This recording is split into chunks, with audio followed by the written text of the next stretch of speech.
Rob Greenway, director of the Heritage Foundation's Allison Center for National Security, thank you so much for being with us today as we stand in beautiful Stockholm, Sweden. Now, we've actually just come from Warsaw, Poland, from the Warsaw Security Forum there. So while we're here, there's so many conversations across Europe about, of course, the ongoing war between Russia and Ukraine. We're over 3.5 years in. What is the sentiment right now from European leaders, from national security experts? Well, I think you're right to point out that we're 3 years into the second invasion of Russia into Ukraine. I think there was trepidation with the change in U.S. administrations.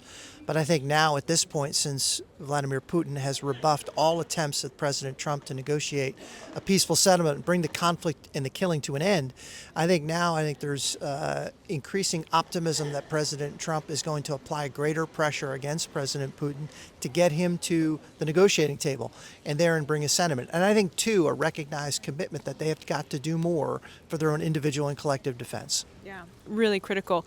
Regarding where things kind of stand in European relations with the United States in light of the war, what are we seeing play out right now as far as who's kind of bringing what to the table as this war continues? Well, of course, the relationship comes in two varieties. The first is trade, the economic relationship that exists between the United States. About a third of our trade is done with the European continent more broadly. And then there's the security relationship, which is usually manifested and looked at as the U.S. and NATO. And I think in both respects, with negotiations related to tariffs and President Trump on trade, progress has been made, and I think now there's a resolution to that. Now security comes into sharper focus. And again, the recognition that individual states in the member have to do a great deal more. And that commitment just leaped from 3.5% as a goal to 5%. And so President Trump's building on the success of his first administration and really picking up where he left off, but adapting to the new circumstances. And there's a new sense of urgency, and I think President Trump's directly responsible for it. Yeah. Like I said, we were just in Warsaw, Poland. We're now in Stockholm. You've been having conversations with policy experts and leaders across Europe. What is kind of the tone and sentiment towards the Trump administration? We've seen so many changes, like you mentioned, that increased spending towards defense, NATO partners agreeing that by 2035 they'll be spending 5% of their GDP on defense. How are Europeans receiving Trump right now? I think I think they appreciate the fact that he's holding everyone accountable to their commitments that they've made, not imposing new ones, but just the ones that they themselves have made. Again, for everyone's collective benefit. The second, I think, is there's some trepidation about how President Trump is going to respond to the global range of threats. The U.S. has broader responsibilities than just European security. And so I think the question in all of their minds is, to what extent can they count on the United States and in what form?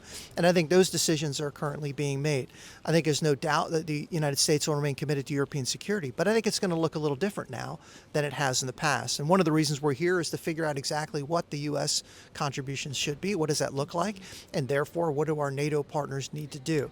But the alliance now stands at 32 states. We're in the newest one, Sweden here, joining May of just last year. So the conversations are ripe. So I think everyone's willing to look at how this needs to be done with the 32 member states. Yeah. Obviously, we're a lot just geographically closer to Russia, standing right here and being in Europe. Talk a little bit, just for an American audience, what is kind of the difference in perception when you have Russia almost a stone's throw away and a growing threat? And, they're obviously not backing down. They don't seem very interested. Putin does not seem interested in ending the war with Ukraine.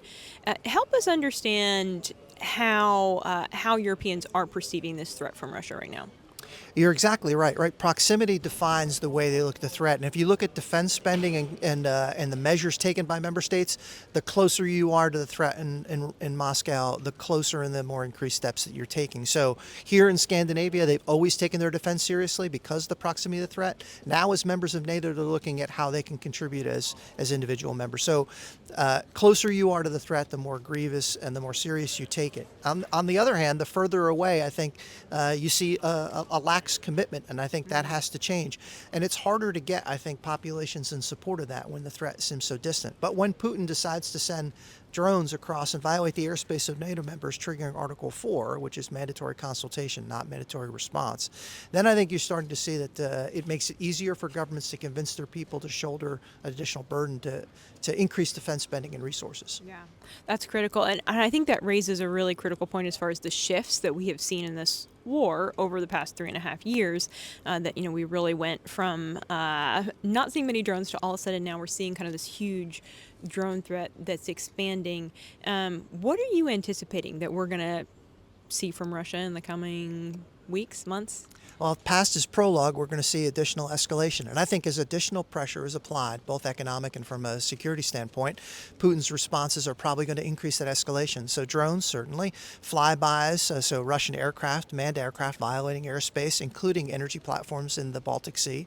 There could be maritime threats. And we've seen undersea cables cut by Chinese vessels and others in the Baltic Sea, cutting critical communication lines. So I think all of that is likely to be expected. It's another reason we're here in the Baltic states, because this is where the Russian threat outside of Ukraine tends to be the most acute, and historically has been the case.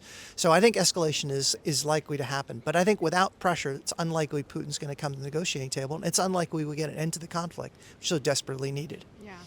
And when you say pressure, what does that pressure look like?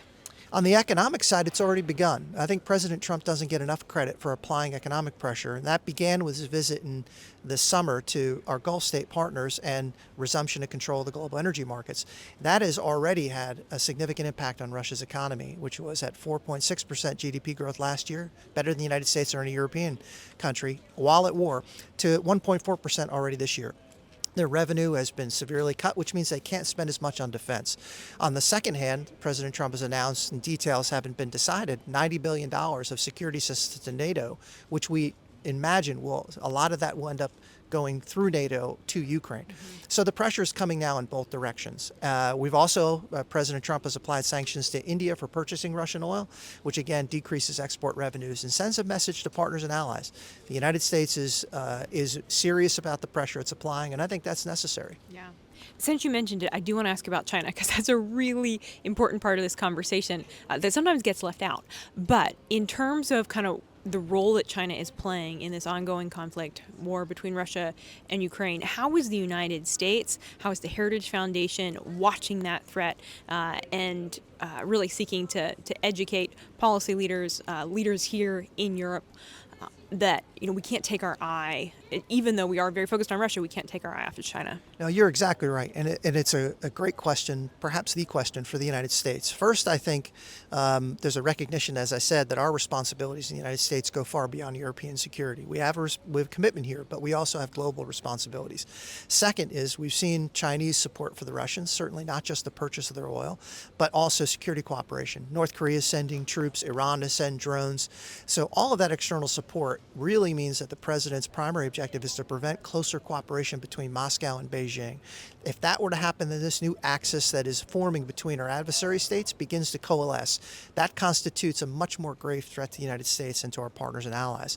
And so it's incumbent upon us, even if it's harder to see for our European partners, it's critical to keep those two capitals apart. Yeah. Final thoughts, especially as we have this kind of tour going of a couple spots in Europe, and of course at the Warsaw Security Forum you had the opportunity to meet with not only European leaders but leaders around the world. What is kind of the message that you hope leaders in Europe and around the world are taking from the Heritage Foundation right now, from the United States, when it comes to just the state of security? Well, of course, we're emphasizing the fact that individual collective security is critical, and that our European partners and allies have to increase, as they once did in the 50s and 60s during the last Cold War with the Soviet Union. The threat remains. Second, the United States is going to continue to support, but it's going to look a little bit different. And the sooner we figure out what that looks like, the better. And also that NATO is now 32 countries. Many of them are new. And how they integrate fully into the picture is an unsettled question, and one that requires a lot of collective thought. And we want to do our part. Heritage Foundation's Rob Greenway, thank you so much. Great pleasure. Thanks for having me.